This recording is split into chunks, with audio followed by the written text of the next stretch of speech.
Welcome to another Posca Wednesdays, where every week we get together on Wednesday and work in a sketchbook series called Posca Wednesdays. We only use Posca pens for this art. The goal is to fill the page before we move on to the next, filling this entire book,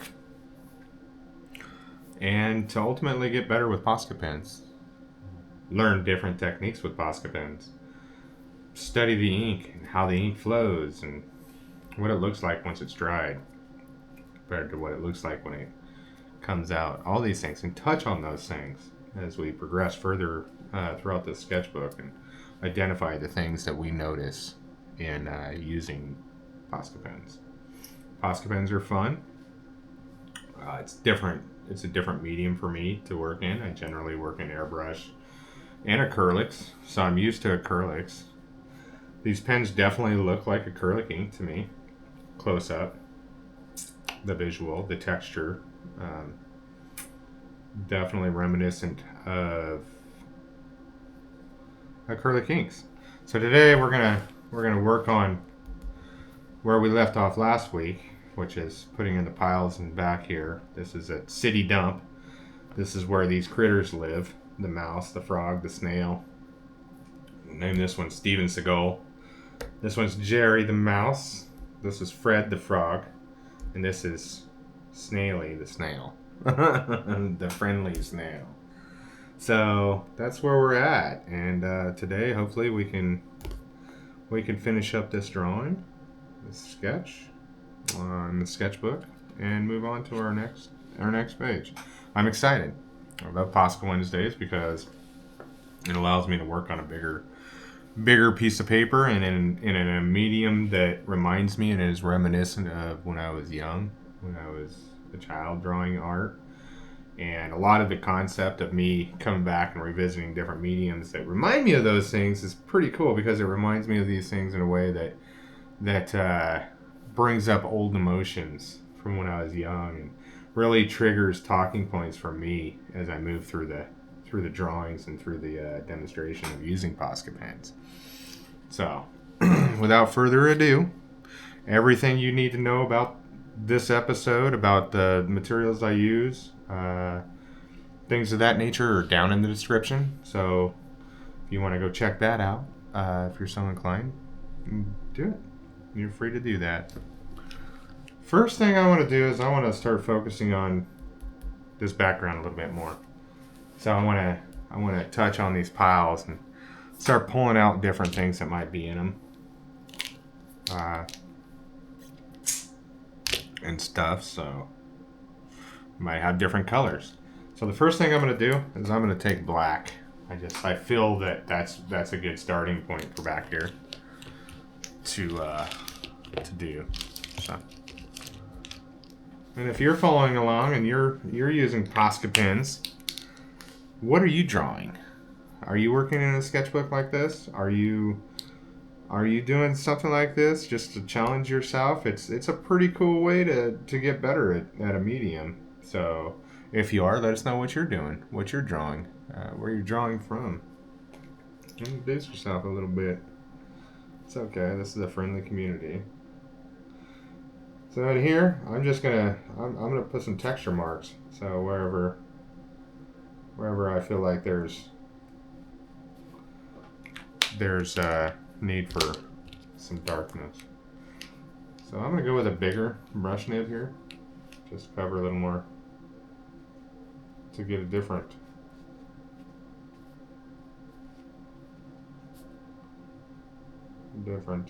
line in such a narrow one, huh?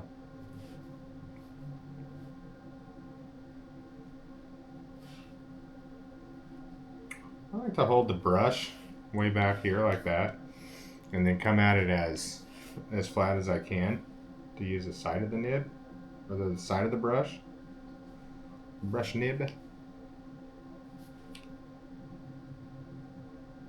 And then if I need a narrower line art to come up to something, then I'll adjust just by tilting the pen up. I have noticed. Actually,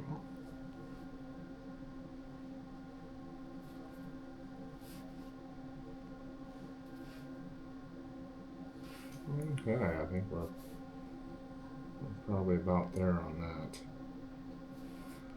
Stay away from those black wings with black, so I don't want the bird to disappear in the pile of rubbish here. Even though that looks like that's where he's going. He's gonna go chill in the garbage. It's a good place for him. That's where he gets fed. That's where his meals come from. He's a friendly bird. He's not here to eat the snail, the frog, or the mouse. He's a good bird. He's a friendly bird.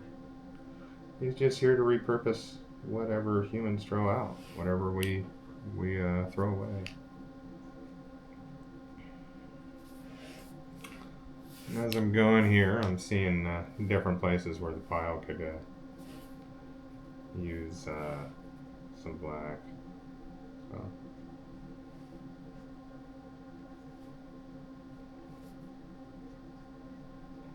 Just to show clumps of areas where there is garbage. Mm-hmm.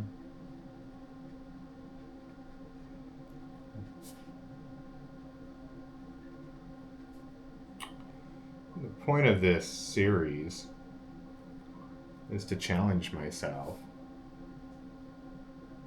and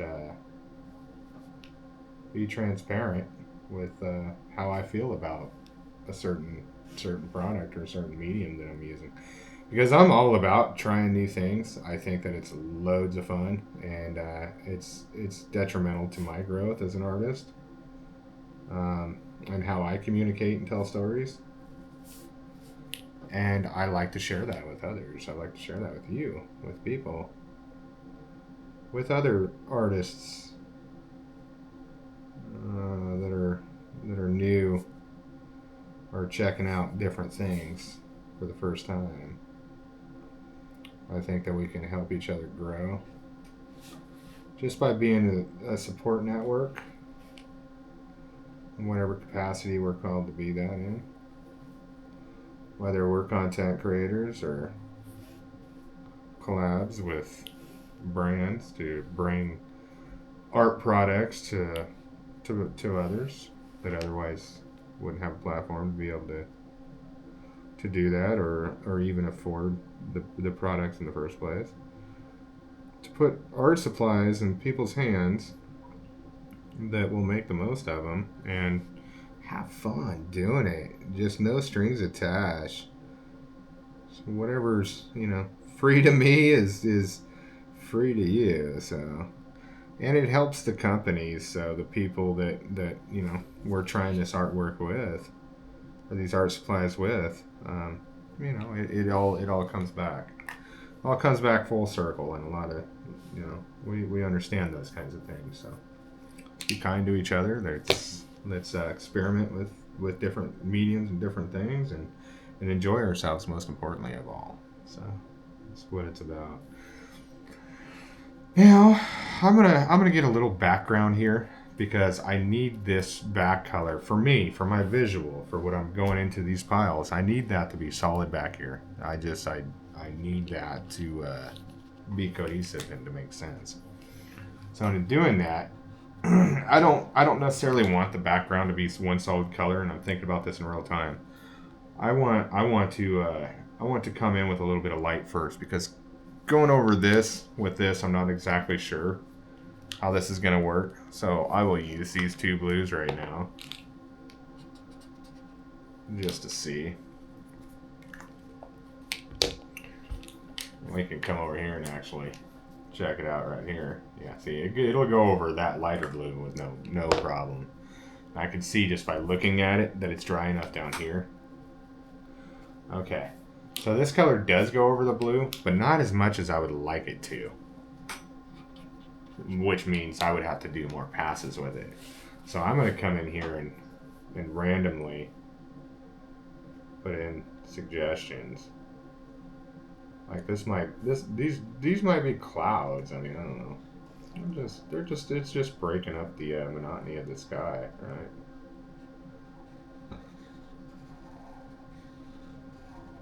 And I don't mind that. It can absolutely be clouds. That's probably what they're going to be.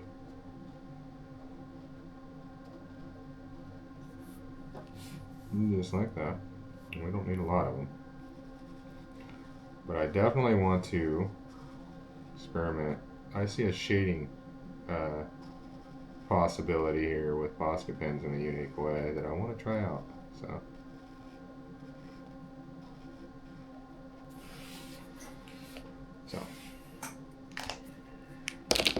we'll get 2 clouds in there. Now what I'm going to want to do is I'm going to come in with this purple. I like 3 colors, it makes it dynamic that way for me.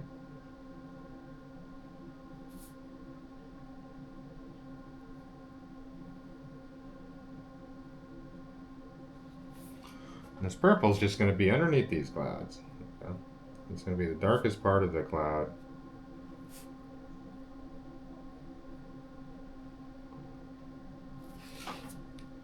I'm making up these clouds as I go as well, so it's not anything that's set in stone here.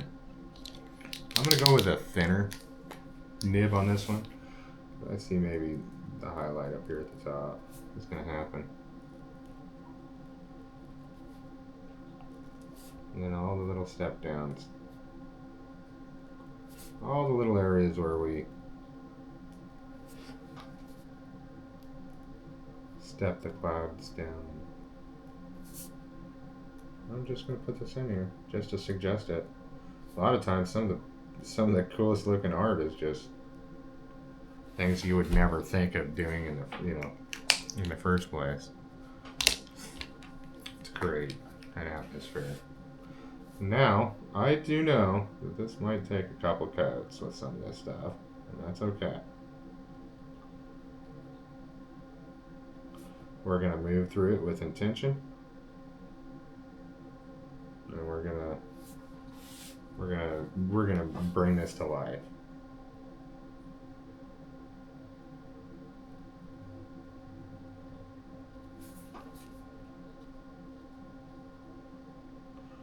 I'm just going a little slower with the stroke. We'll lay the paint down more evenly. So if you go fast, then it'll obviously streak on you. So just be mindful of that. Be slow, be intentional. You don't have to be snail space. The frog space might be better. Pace might be better. The snail space might be a little too slow. So, yeah. We'll come in and we're going to trace this bird with our skyline. This is our skyline.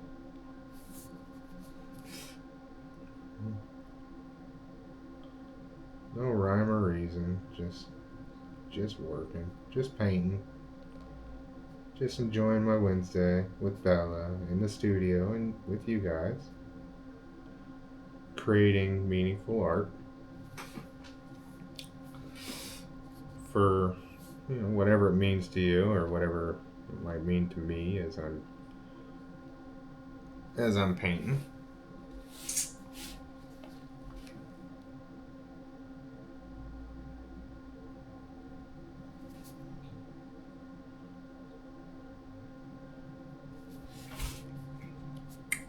Yeah, maybe I do want to keep a direction here from left to right or right to left, vice versa. Just trying to keep that direction as much as possible.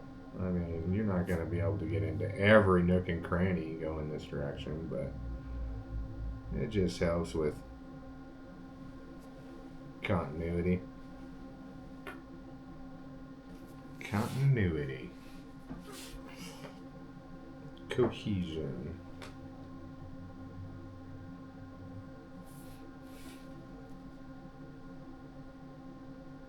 Intention. Let's say by doing that, I mean, you might cover up a line that you made for the bird, but really, I mean, it might just be a happy accident and work out in your favor, because there's no black line there. It looks like a bird. There's no shadow on top of it, so it definitely looks like it's pointing towards the top of the bird is getting the light source. Alright. Let's break it up right here. See, I'm going to let that dry just a little bit because I don't want to be putting my hand in it. I've said this before, I'm the worst offender when it comes to that kind of thing. And it's just, you know, it's not cool. It's just not. It's much cooler when you don't do those things. Like stick your hand in my paint. That comes across a lot cooler.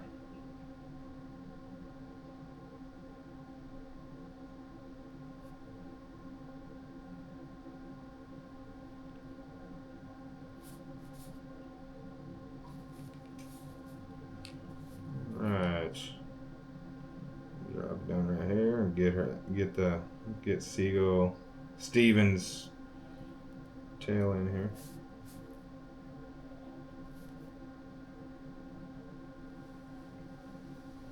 Yeah, I named him before. Actually, I came up with a name before anybody could comment. So, yeah, it's okay. If you did comment after I named him already, then just know that I appreciate your participation. And maybe next time. Maybe next page. I mean, we're going to have more critters to name. So, I'll stay with the theme of this and I'll let you guys know. I've already got an idea for the next theme, for the next page of this sketchbook. But you guys will find out if you stay tuned what that's going to be. I'm excited about it.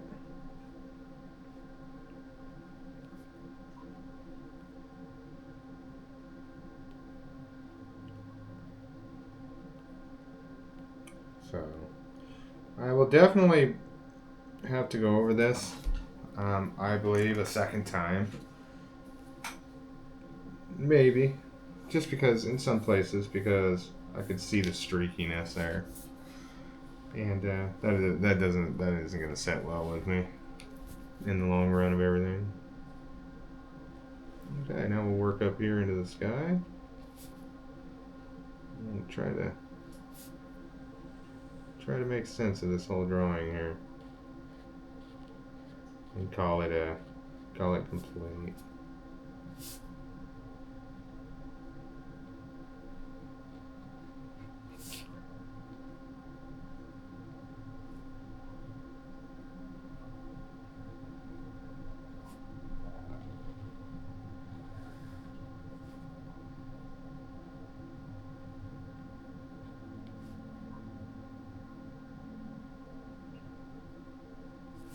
Yeah, lots of fun. I mean, you can be so creative with these things. It's like a journey. You're definitely experimenting. You're finding out new things. I don't see a lot of content on Posca pens because that's generally one of the first places I go is to see how people are using them, so that I can at least get some footing in the area. But with this, I haven't found a lot, so I don't know. A lot of people talk about them, but I don't see any demonstrations with it, so not really.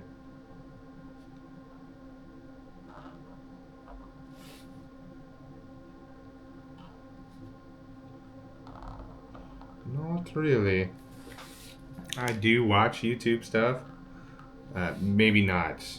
Maybe not as much as I used to because I'm busy in the studio doing this kind of thing. But I still take my time, especially on the weekends. I will definitely. I mean, I use YouTube for all my entertainment as far as TV goes.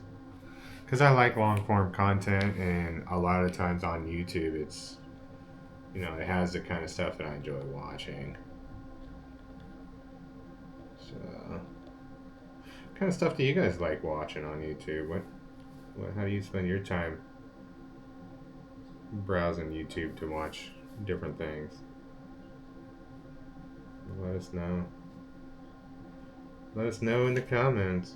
There might be some inspiring videographers in here that really want the opportunity to glean from an audience what they enjoy watching. You know, the different things and topics. Maybe give someone an idea, you know, where they wouldn't have had that idea otherwise. It could come from this audience. We could be spectacular in that way too.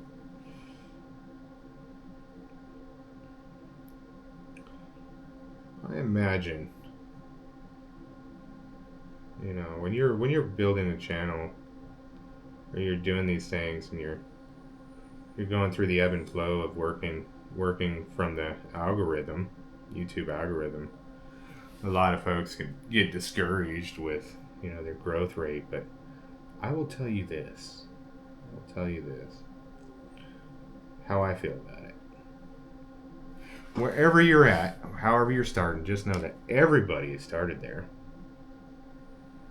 But more importantly, here's a little catch. When I had my first 10 subscribers, the way I thought about it was that, you know, instead of thinking negative, you know, like, why isn't my channel growing? What am I doing wrong? You know, all this, because I already understand algorithms. So I already know that you know, it's not generally about all that. But if you think about it this way, what if those 10 people walked into a room just to watch you paint? That's 10 people, man. That's huge. That's, you know, to me, that's gold, man. That's what it's about. I mean, you need to think about the glass half full, moving forward with all that kind of stuff. Because I've talked to different people. There was a cashier that I spoke with recently. He's a young guy. He's having issues with family members and stuff. And he has a girlfriend, and they're homeless, living in a car. And he's watching these videos. You'll know I'm talking about him. But he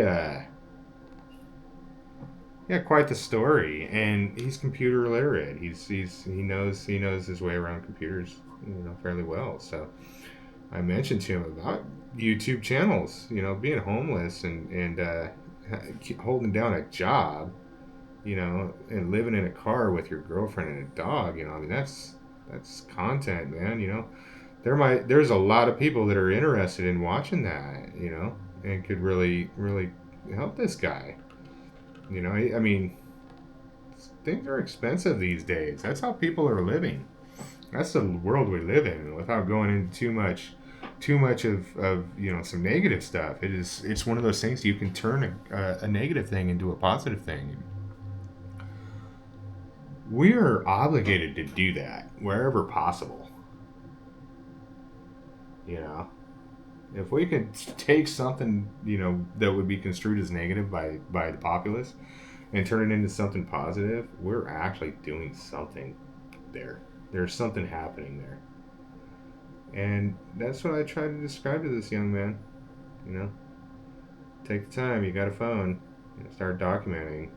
You know, documenting it. And the reason why I did speak to him about it was because he did tell me that he had tried YouTube before when he was younger. So, and it never went anywhere, and you know, he was discouraged by this. But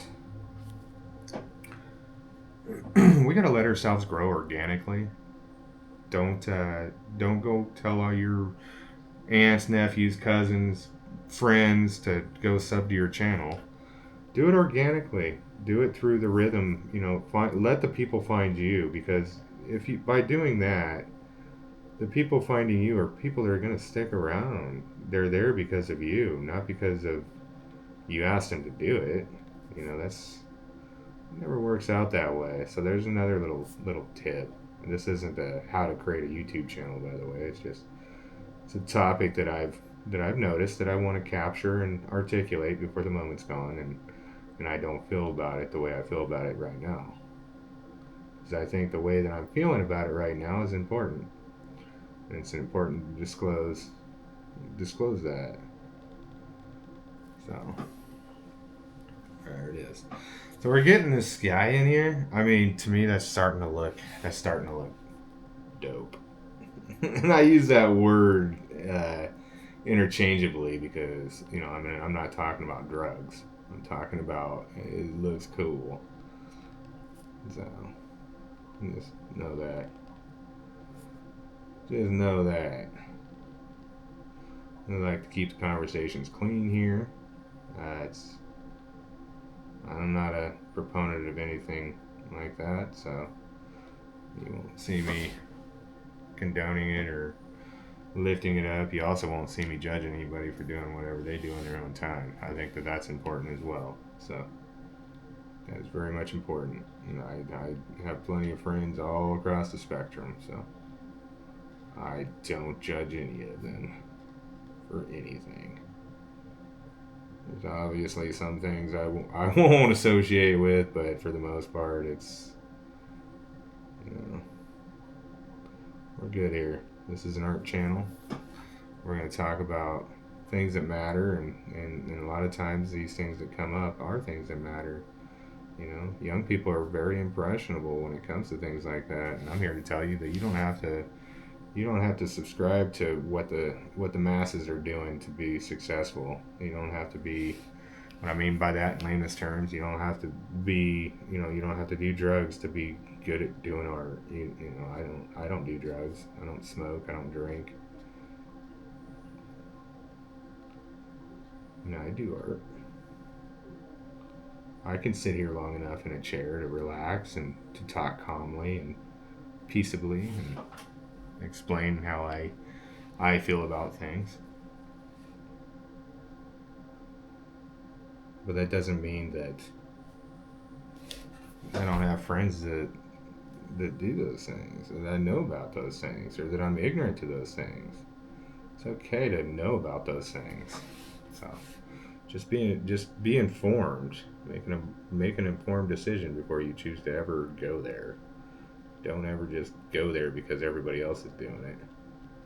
Be a leader, not a follower.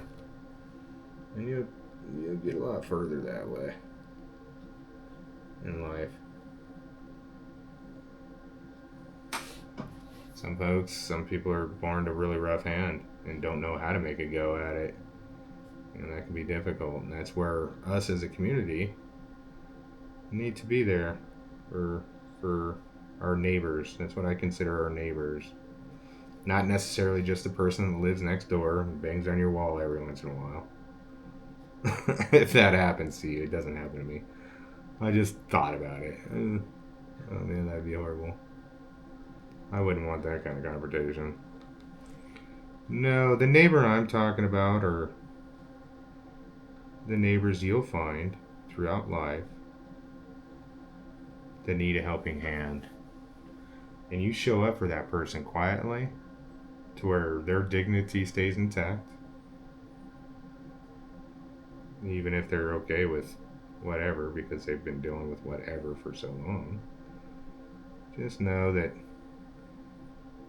approaching someone that would need help, or maybe they'll ask you, maybe they'll call out for you, instead of turning the other way, or hitting the accelerator on your gas pedal. Stop a moment and help that person. Those are our neighbors, and when you can take the time out and help somebody like that, you're doing a thing. You're an angel. That's your definition of an angel. I mean, that's just, no. Come on. That's what it is. Don't turn the cheek, man. Help that person.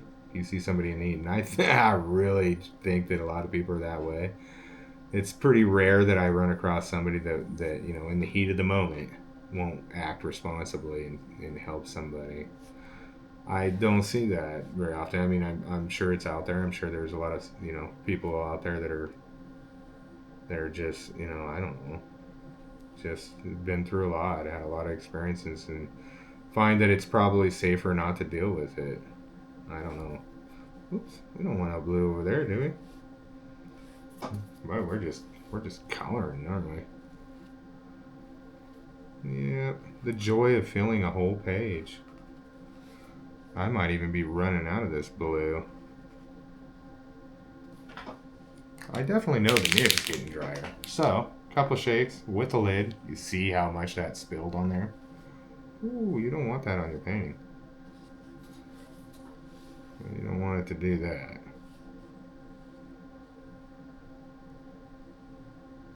If you're concerned about that, make sure you got that extra piece of paper like I just had right there, right? I mean, that'll save you the headache of having to try to allocate all that puddle of paint everywhere across your substrate. So while that dries, we're gonna come back into over here into the piles and work on that a little bit so we can get that looking a little trashy. By doing that, now that I got this in here, I'm seeing these monitors down here. I'm gonna want to put some different things over here, just to suggest that there's stuff living over here that's like that, you know. So we'll get a couple of shapes over here, just shapes, nothing big, nothing big time. And we'll put them in strategic areas, kind of like clumps, to suggest that you're not going to be able to see everything that's back here. Just the bigger things, just the things that are really sticking out, right?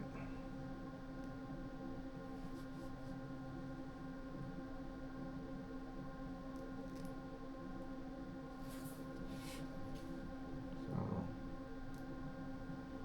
get ourselves a couple TV looking things. I don't know why this is a dump full of TVs. Probably because drawing pop cans and stuff over here with a Posca pen might be, you know, I don't know. I'm not seeing it. It just feels like it feels like one of those places where it's mainly TV monitors. At least in this part of the dump. This is a big dump. It's got a lot going on.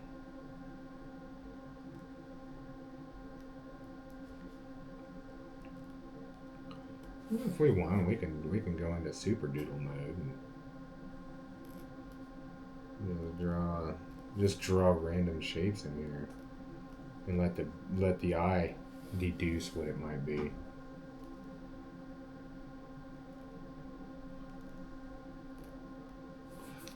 Like that.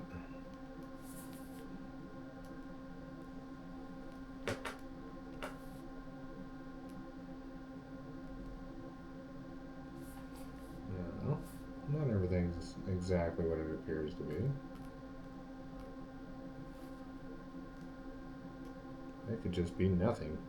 Just a random shape that you're going to color in with a few different colors to give it a little bit of texture in the piles instead of it just being solid colored piles of stuff.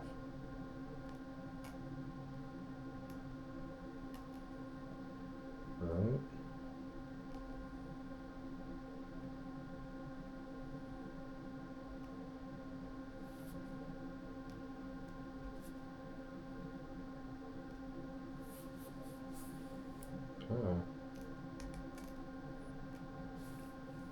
If we don't get this all done today, we'll be back next week to finish it up. It's alright. Just as long as we get a lot of shapes in here. It's hard for me to, unless I plan it out, it's hard for me to tell how long something's going to take because I really don't know what I'm going to do with it. If I knew exactly what I was doing with it, then yeah, I could tell you how long it's going to take. I could get something done in a time frame that way. But if I don't know ahead of time, like now, this is just something I'm doing on the fly, then coming up with an exact time frame when something's going to be done can be difficult. Now, as we're going, I could confidently say that next episode would probably be the last episode for the city dump here. But I'm not saying that from the beginning. Not with this type of project. Just because it doesn't work that way. Because see, now that I just did a couple spots, now I'm looking at it. Now I want to do a bunch of little spots of different random shapes just to get some cohesiveness with this.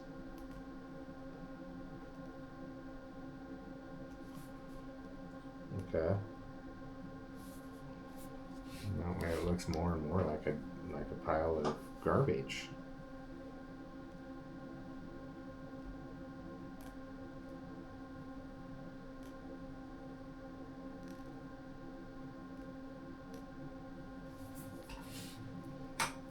Yeah.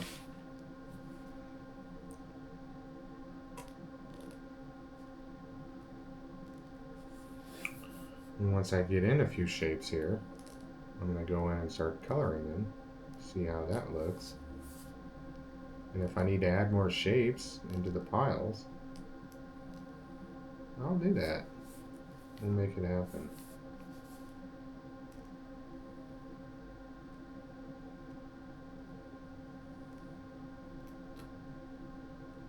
We got a few minutes left here. We'll try to get in, color some of these shapes in. So I'm going to leave it there on those shapes.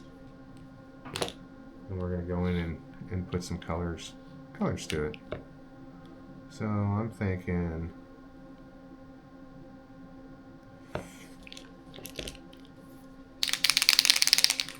let's start out with a brown, just to get one of the darker colors, darker tones set. I'm not going to paint everything brown, just selective shapes. And I might not even paint the whole shape brown. Might just be part of it.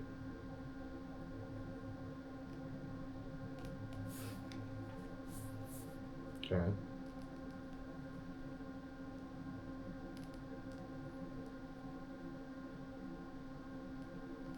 This is going to be as random as I can think of possibly.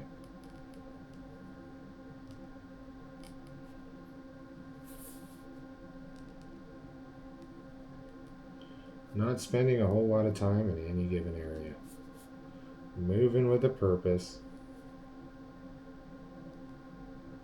And not mistaking Steven for part of the trash.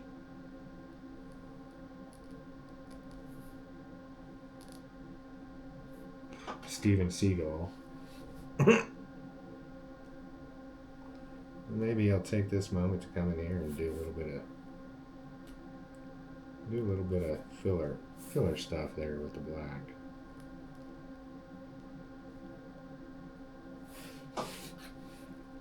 I think where this particular medium would shine would be in something like concept art or comic book type stuff. Not necessarily photorealism. But it could have a place in there with photorealism because things like that white Posca pen has great opacity to it compared to some of the acrylic stuff that I use. Some of the more name brand products that I used for acrylics. So there's that. That would be its use case scenario in fine, super fine art. I guess is the term for it. I don't know. Fine art. It's funny how some people like to make it sound like they're so prestigious. Yeah. It's just, no thanks. I don't. That's why I don't like titles. I just think that it's a way that people try to loft themselves into a position that they're not really entitled to be in. Nobody's entitled to be above you. Everybody's equal to you. And once we start getting on equal ground like that, it's a lot easier to move forward. What might have taken you years to accomplish where you're at might take somebody else months. And that's okay. That's just because they comprehended it in a way that you couldn't for so long. There's nothing wrong with that kind of growth. We need to embrace that. We need to be happy for people. This is the easiest way to put it. Be happy for somebody else's success. Don't be Mr. Scrooge with your happiness for other people. You know, be real with it. Be intentional. That kind of stuff shines. It could be a stain that would be hard to wipe off. Let's just put it that way. If you can't correct that in time, it's obvious when other people are jealous of what other people can accomplish. It comes through in how they articulate themselves. I can, people can get stuff by me. It's doable. But I'm a pretty mindful person, so I see things pretty quick as far as patterns and stuff go. So and I think if you train your mind that way to be positive, then anything that's negative really stands out real quick. It's like, okay, I get it. I understand. You just let it come through. Don't judge it. Don't make it feel uncomfortable.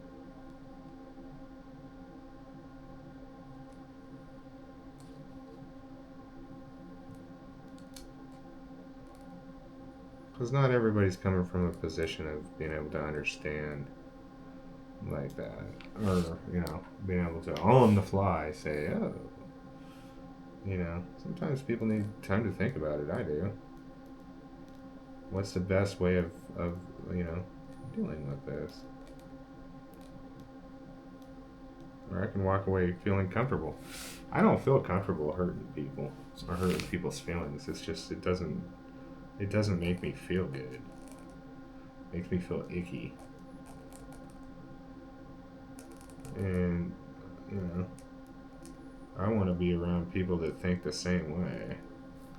I don't want to be around people that think it's okay to hurt other people.